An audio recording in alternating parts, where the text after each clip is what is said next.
안녕하십니까. 이사야 각 장별로 강의하는 이완구 목사입니다.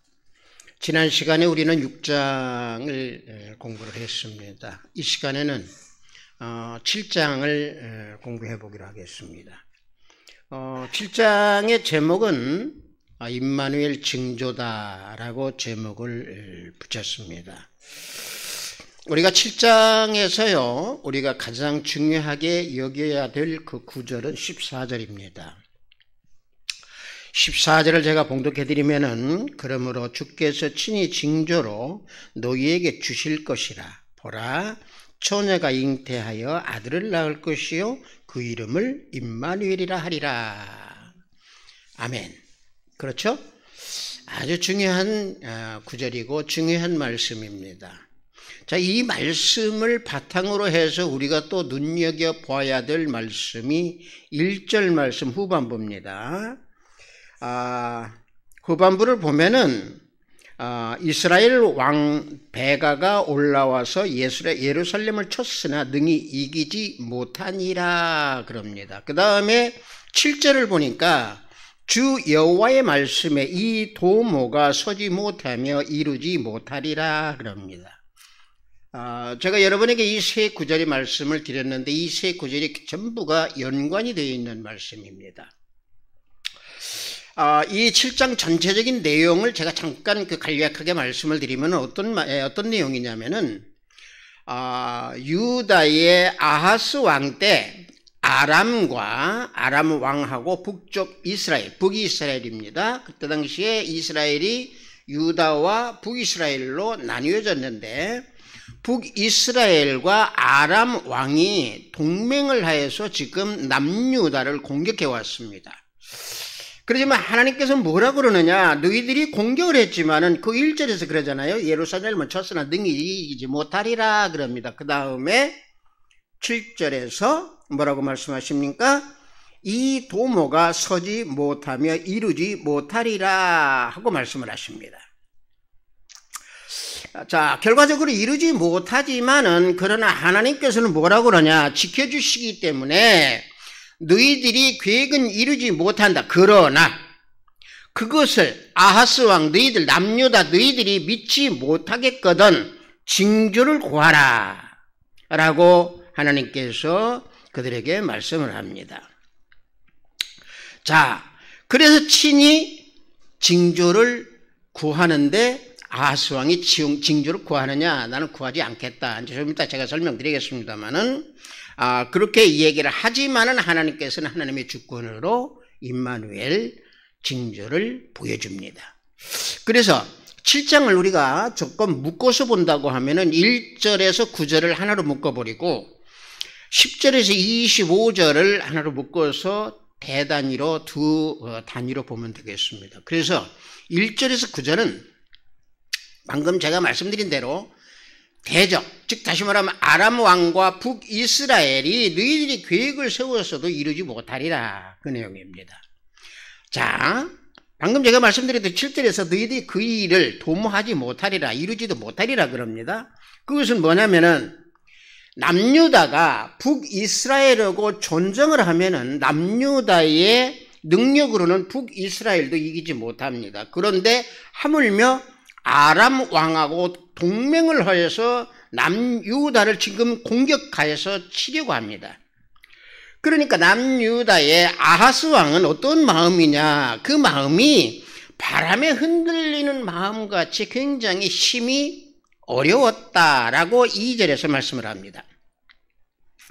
그러니까 하나님께서 뭐라고 그러느냐, 하나님께서 아하스의 그러한 모습을 보고 이사야 선지자에게 내 아들 살 야숲과 함께 세탁자 밭 큰 길에 나가서 아하스를 만나서 이르라, 이렇게 얘기합니다. 그런데 이 세탁자의 밭이라고 하는 것은 깨끗이 씻은 밭 이렇게 생각하면 됩니다. 자, 뭐라고 얘기를 하라고 하나님께서 말씀하시냐, 4절 A, 4절 앞부분에는 너는 삼가며 조용하라. 4절 후반부에는 두려워 말고 낙심치 말라. 그리고 방금 여러 번 제가 말씀드립니다만 7절에서 그 일은 도모하더라도 이루지도 못하고 성사도 되지 아니한다라고 말씀을 합니다. 그러고 난 다음에 9절에서 뭐라고 말씀하시느냐? 65년 내에 에브라임, 즉 다시 말하면은 북이스라엘 에브라임이 패하여 나라를 이루지 못하리라 하고 예언을 해 주십니다. 실질적으로 65년이 되던 그때 당시에, 그러니까 남유다 왕 므낫세 22년에 북이스라엘이 망해버립니다.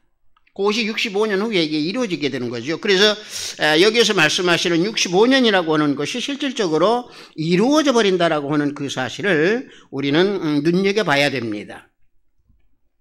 그런데 우리가 또 하나 여기서 우리가 하나님께서 이사야 선지자에게 왜 너희 아들 너 아들 스알 야습을 데리고 가라고 그랬느냐? 이 스알 야습 아들의 이름을 우리는 말해야 됩니다. 이게 이제 히브리어로 그 뜻이 뭐냐면 남은 자는 돌아온다라는 얘기입니다. 그러니까 하나님께서 남유다 백성들에게 희망을 주기 위해서 그 이름을 준 아이를 데리고 가라. 그러면은 남유다 백성들이 희망을 가지고 그 하나님께서 언약 주신 것이 소망과 위로가 될 것이다. 그래서 아들 스알 야습을 데리고 가라 라고 하나님께서 명령을 하고 계시는 겁니다. 그런데 이사야서 이 7장에서요 우리가 눈여겨봐야 될 것이 있습니다. 뭐냐면은 하나님께서 이사야 선지자에게요 말씀을 전하라 하면서 2절에 보면은 2절 앞에 보면은요 보세요. 거기 다윗 집에 고하여 그럽니다. 그렇죠? 자, 13절에 보면은 또 뭐라고 합니까? 13절에서도 이사야가 가로되 다윗의 집이여 또 그럽니다. 이게 왜 그러느냐? 하나님께서 아하스 왕에게 직접 전하라라고 얘기하지 아니하고 이사야 선지자가 다윗 집에 고하여라고 그렇게 이르도록 하나님께서 명령하신 이 자체는 바로 뭐냐? 하나님께서 남유다의 아하스 왕이 악한 왕이지만은 다윗의 계통, 다시 말하면 다윗의 왕권을 세워주시고 견고하게 해주신다고는 그 언약을 지키시기 위해서 다윗의 집이여 라고 말씀을 해주시는 겁니다. 자, 언약은 뭐라고, 언제 언약을 주셨습니까? 사무엘하 7장 16절을 보면은 내 집과 내 나라가 내 앞에서 영원히 보존되고 내 왕위가 영원히 견고하리라 이렇게 언약을 주셨어요. 그러니까 이 언약을 지키시는 하나님, 그래서 이사야 선지자에게 다윗의 집이여 라고 선포를 하시는 겁니다. 비단 하나님께서 사무엘 하에서만 그 말씀을 하시느냐? 아니죠. 우리 잘 알고 있는 솔로몬이 죄를 저질렀지요. 솔로몬 왕이 죄를 저질렀을 때 하나님은 뭐라고 말씀하십니까? 너희 왕권을 내가 뺏지는 않겠지만은 단 한 지파만 너를 따르게 하겠느니라. 그러죠? 그게 어디서 나옵니까? 그게 열왕기 왕상 11장 13절에서 자 보십시오. 이 나라를 다 빼앗지 아니하고 그럽니다. 그 다음에 내 종 다윗과 내가 택한 이스라엘 예루살렘을 위하여 한 지파를 내 아들에게 주리라 이렇게 됩니다. 자, 이 말씀이 바로 뭡니까? 하나님께서 다윗 왕의 계성, 그래서 그 유다 지파에서 메시아가 나오시도록 하시기 위해서 견고하게 하신다라고 하는 의미에서 다윗의 집이여 라고 지금 말씀해 주고 계시는 겁니다. 이게요, 우리가 이게 구약이 됐든 신약의 복음서가 됐든지 간에 우리가 말씀을 볼 때에 굉장히 우리가 깊게 봐야 됩니다. 그냥 다윗의 집이요 그러면 그냥 다윗의 집인가 보다 이렇게 치지 말고 왜 다윗의 집을 언급을 했을까라고 생각을 해야 됩니다. 그 다음에 우리가요 방금 제가 그 1절과 9절을 묶어가지고 그 일이 도모가 다시 말하면 그 일이 이루어지지 아니하리라 제가 말씀을 드렸죠. 자, 이게 어떤 의미냐면은 이게 굉장히 깊은 의미입니다. 자, 1절에서는 뭐라고 그랬습니까? 예루살렘을 너희들이 쳤지만은 능히 이기지 못하리라 그랬단 말이에요. 그럼 한 번 했으면 또 다음에도 너희들은 이기지 못하리라 그러는데 7절에서는 주 여호와의 말씀에 이 도모가 그럽니다. 이게 이제 개역 한글에서는 이렇게 되고 개역 개정에서는 뭐라고 얘기하시냐면은 이 일로 나옵니다. 자, 이 도모가 됐던 이 일을 서지 못하리라, 이루지 못하리라 하는 얘기인데 이게 바로 뭔 얘기냐면은 이 말 앞에 보면은 이 말이 나옵니다. 뭐라고 그러냐면은 5절에 아람과 에브라임 왕과 르말리아의 아들이 악한 꾀로 너를 대적하여 일으키를 그럽니다. 여기서 악한 꾀라고 그랬습니다.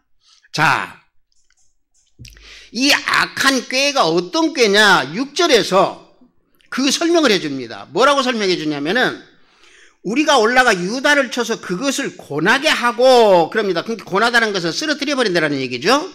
고나게 하고 우리를 위하여 그를 파하고 다시 말하면 무너뜨린다는 얘기죠. 파하고 다부엘의 아들을 그 중에 세워 왕으로 삼자. 이 두 말씀이 굉장히 중요합니다. 자, 왜 그러냐면은 여기서 뭐라고 하냐면 우리를 위하여 그것을 파하고 그랬죠. 그래서 무너뜨린다는 얘기죠. 그런데 아까 제가 그랬죠. 다윗의 집이여 그랬죠. 자, 이게 뭔 얘기냐면은 지금 북이스라엘과 아람 왕 얘네들이 뭘 지금 현재 파하려고 오느냐. 남유다를 멸망시킨다라고 하는 것은 하나님 계획을 파괴시킨다라는 얘기예요. 다시 말하면 뭔 얘기냐. 메시아, 그래서 이게 지금 현재 임마누엘 징조를 여기서 말씀하시는 거예요. 뭔 얘기냐면은 이게 사탄의 전략입니다, 지금. 이게 사탄의 전략인데 뭐냐면은, 자, 보세요. 자신들을 위해서 누구를 세운다고 그랬습니까? 여기에서 다부엘의 아들을 세운다고 그랬습니다. 이게 다부엘의 아들이라고 하는 것은 이거 존재도 없는 사람이고 이거 아무것도 아닌 사람이에요. 뭐라고 그럴까요? 꼭두각시입니다. 그러니까 사탄의 이 음모는 한마디로 하나님이 이루시려고 하는 그 계획을 무너뜨리려고 지금 북이스라엘과 아람 왕이 지금 요것을 일을 합니다. 그래서 자, 다시 한번 말씀드릴게요. 자, 1절에서는 너희들은 능히 이기지 못하리라 그랬는데 이 5절과 6절 그 다음 나오는 7절 말씀에서 뭐라고 합니까? 도모가 서지 못하리라 그럽니다. 그 일, 다시 말하면 너희들이 하나님의 일을, 내 일을 너희들이 아무리 무너뜨리려고 하더라도 그 일 이루지 못하고 서지도 못한다. 이렇게 해서 지금 현재 하나님께서 말씀을 하시는 겁니다. 자, 이게 지금 어떤 것이냐? 이것을 놓고 볼 때에 우리는 어떤 말씀을 우리는 딱 떠올려야 되느냐? 우리가 마태복음 그 복음서에 보면은 참새 한 마리도 땅에 떨어지는 것은 하나님의 허락 없이는 안 된다고 말씀하셨죠. 자, 이게 바로 뭡니까? 열방이나 아람 왕이나 북이스라엘이 아무리 저희들이 이 일을 해서, 다시 말하면 도모를 해서 남유다를 치려고 하지만은 남유다, 다시 말하면 유다 계파에서 메시아가 나올 수 있도록 하시기 위한 하나님의 그 언약, 이건 하나님 허락 없이는 안 된다. 바로 이게 이 말입니다. 이게 7장이 그래서 이게 중요하다는 얘기죠. 자, 그런데 7절에서 그 말씀을 하는데 9절에서 그 말씀 밑에 아주 중요한 말씀을 하고 있습니다. 뭐냐면은 9절 후반부를 보면은 만일 너희가 굳게 믿지 않냐면 너희는 굳게 서지 못하리라 그러죠. 자, 여기에서 자, 하나님이 그 일을 이루지 못한다라고 하신 바로 뒤에 이 말씀을 하시는 거예요. 믿음을 얘기를. 그게 바로 뭔 얘기냐? 너희들 믿으라는 얘기예요. 하나님의 주권의 일을 믿으라는 얘기입니다. 여기서 믿음이 나옵니다. 그러죠? 자, 굳게 믿지 아니하면 서지 못한다는 얘기죠. 그러니까 여기 믿음이라고 하는 것은 우리가 어떤 거냐? 자, 우리가 믿음이라고 하는 답은요, 여러 가지가 있습니다. 그런데 여기에서 우리가 이 믿음의 답을 찾으려고 하면 로마서 4장 19절과 21절 말씀입니다. 로마서 4장 19절과 21절 말씀을 보면은 내가 봉독해 드릴게요. 제가 자기 몸에 죽은 것 같음과 사라의 태에 죽은 것 같음을 알고도 믿음이 약하여지지 않고 그랬습니다. 이게 아브라함과 사라의 얘기죠. 자, 태가 죽은 것 같고 또 자기 몸, 아브라함 몸은 이미 죽은 몸, 다시 말하면 정력이 없는 몸, 사라의 몸은 이미 경두가 끊어져서 아이를 생산할 수 없는 몸, 그런데도 믿음이 약하여지지 않는다고 그랬습니다. 하나님이 너희들이 생산한다고 그러니까 믿음이 약해지지 아니하고 그걸 믿고 믿음이 없어서 하나님의 약속을 의심치 않고 그랬습니다. 그래서 믿음에 견고하여져서 하나님께 영광을 돌리고 약속하신 그것을 능히 이루실 줄 확신한다. 이게 믿음이에요. 이게 믿음이에요. 요게 이 말씀이 어디하고 또 연결이 됩니까? 히브리서 11장 1절. 이 말씀하고 이렇게 연결이 되면은 다 말씀은 연결이 될 수가 있는 겁니다. 그래서 그렇다고 하면은 이런 믿음, 하나님께서 그 일을 도모하더라도 내 허락 없이는 안 된다라고 하는 그런 말씀을 지금 이사야 선지자를 통해서 주었는데, 그 뭐 아하스 왕은 그걸 믿었어야 되는데, 아하스 왕은 그 말을 못 믿었다는 얘기죠. 믿지 않았다는 얘기죠. 왜? 아하스 왕이 그 하나님의 말씀을 믿지 못했다라고 하는 것은 당시에 북이스라엘과 아람 왕 말고 아수르라고 하는 나라가 또 있었습니다. 아수르라고 하는 나라가요, 지도상으로 놓고 보면 로마 제국 정도쯤 됐습니다. 여러분들 혹시 나중에 보면은요, 이게 그 구약을 보려고 하면은 구약은요, 항상 5대 제국이 있습니다. 애국, 아수르, 바벨론, 깜빡했네요. 로마, 한 나라가 바벨론, 이 제국이 있어요. 이 제국을 항상 염두에 두어야 됩니다. 그래서 여기서는 아수르 왕에게 아하스 왕이 의존을 합니다. 이게 그 의존하는 것이 역대하 28장 16절하고 23절에서 나와요. 뭐라고 나옵니까? 그때에 아하스 왕이 아수르 왕에게 사람을 보내 도와주기를 구하였다 그랬습니다. 그 다음에 23절에는요, 자기를 친 다메섹 신들에게 제사여 이르되 아람 왕이 신들이 그들을 도왔으니까 나도 그 신에게 제사하여 나를 돕게 하라 하였으니 이 신이 아하스와 온 이스라엘을 망하게 하였더라. 이게 바로 뭡니까? 아하스 왕이 하나님께서 그 말씀을 하셨는데도 믿지 못하고 자기 금고, 왕궁에 있는 금고의 모든 그 은금을 아수르 왕에게 바쳐서 좀 도와주십시오. 결과적으로 조금 있으면 나오겠습니다만은 아수르가 다시 또 유다를 괴롭혀서 또 망하게 되잖아요. 자, 이게 1절과 9절에서 나오는 총괄적인 말씀입니다. 자, 이제 그 다음에 우리가 아까 제가 얘기했는데 이제 10절에서 25절에 임마누엘 징조입니다. 제가 이제 오늘 7장의 제목 임마누엘 징조입니다. 자, 그런데 임마누엘 징조를 하나님께서 주시기 이전에 11절에서 아하스에게 분명히 얘기합니다. 10절에 아하스에게 일러 가라사대 그럽니다. 이르시되 그럽니다. 그러고 뭐라고 합니까? 너는 내 하나님 여호와께 한 징조를 구하되 깊은 데서 높은 데서 구하라. 그러죠?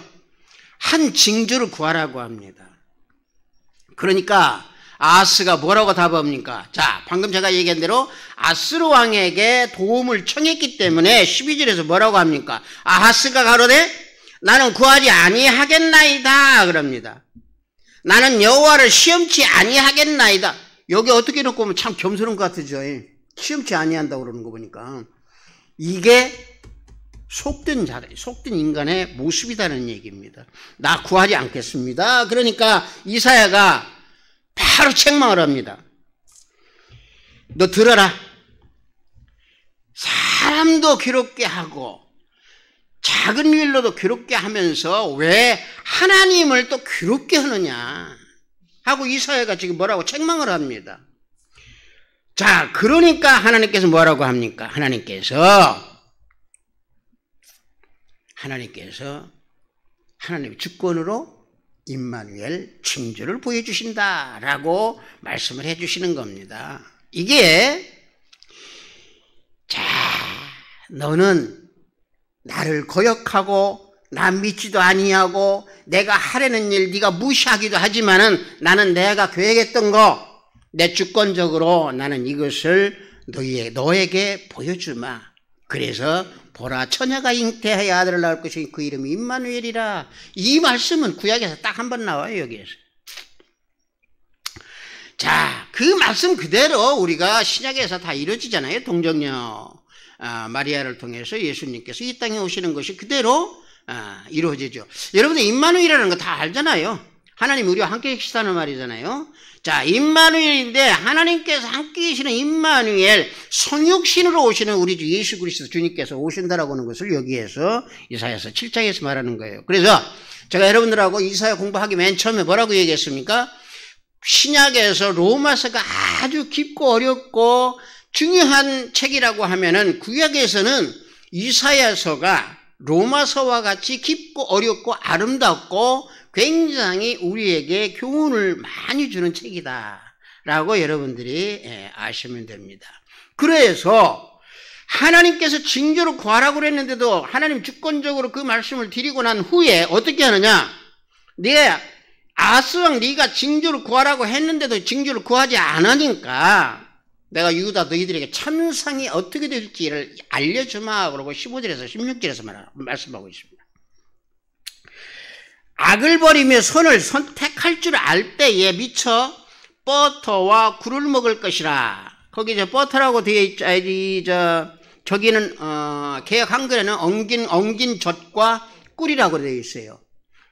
개역 개정에서는 버터라고 되어 있습니다. 그 다음에 16절은 뭐라고 합니까? 대저 이 아이가 악을 버리며 선을 택할 줄을 알기 전에 내가 미워하는 두 왕의 땅이 황폐하게 되리라. 자, 이게 참 말씀 어렵죠. 어렵죠. 근데 어렵고 하나도 없어요. 뭐냐면은 악을 버리고 선을 택할 줄 알 때 요것은요 시간을 아주 짧은 것을 의미하고 있습니다. 시간을. 그 다음에 두 왕의 땅이 황폐하게 되리라. 이거 유다 민족과 어디입니까? 자, 유다 민족을 북이스라엘과 아람 왕이 침범을 했잖아요. 이 두 왕국이 멸하리라. 그러나 너희들이 그 짧은 기간 동안에 선을 택할 줄 알 때쯤 되면은 너희들이 엉긴 젖하고 꿀밖에 먹을 것이 없을 것이다 이 말이에요. 먹을 것이 없이 너희들 그것만 먹고 살아라는 얘기죠. 자, 왜? 걔네들이 침략을 해가지고 전쟁이 일어났으니까 먹을 것이 없잖아요. 그렇죠. 그 침략으로 농산물 생산을 못하게 되니까 어떻게 됩니까? 옮긴 젖하고 꿀어먹고 먹을 수 없죠. 가난하게 될 것이다라는 얘기죠. 자, 그런데 이게 15절에서 16절에는 그렇게 말씀을 하시면서 17절에서 25절에서는요 하나님께서 어떤 말씀을 주시느냐? 아하스 왕이 지금 하나님께서 징조를 구하라고 해도 구하지 아니했던 그 아하스 왕을 어떤 걸로 징계를 주시느냐? 17절에서 25절입니다. 아까 제가 그랬죠. 아수르에게 아하스 왕이 도움을 청했다고 그랬죠. 그런데 거기 보십시오. 18절하고 20절을 보면은 18절은 벌이라고 되어 있습니다. 뭐라고 얘기하십니까? 아수르 땅에 벌을 부르시리니 그랬죠.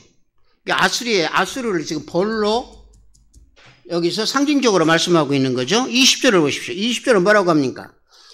하수 저편에서 새내어 온 삭도. 그러고 난 다음에 바로 곧 아스르 왕 그랬습니다. 그러니까 새 내어온 삭도라고 그랬습니다. 그게 빌린 삭도, 빌린 칼입니다.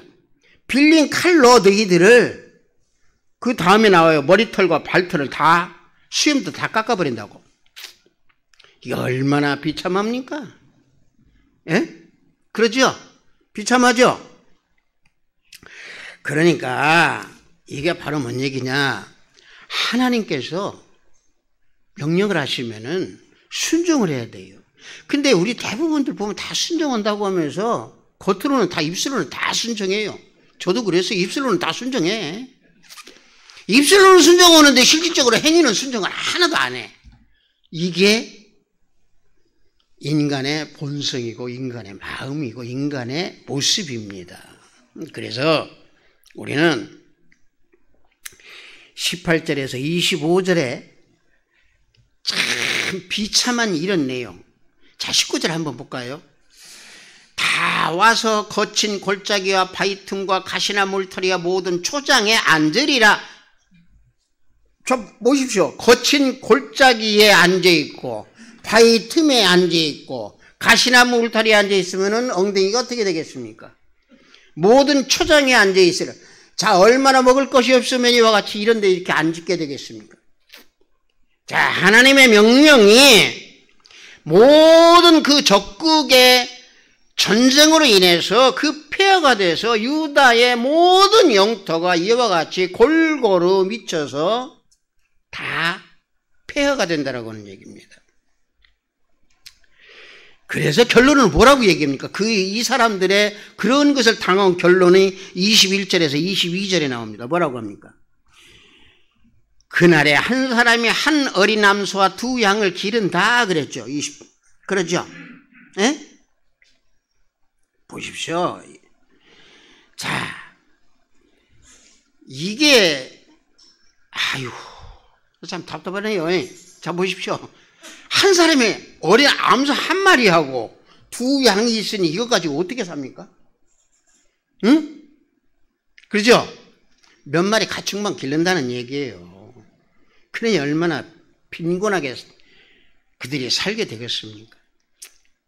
자, 이게 바로 뭔 얘기냐면은 하나님께서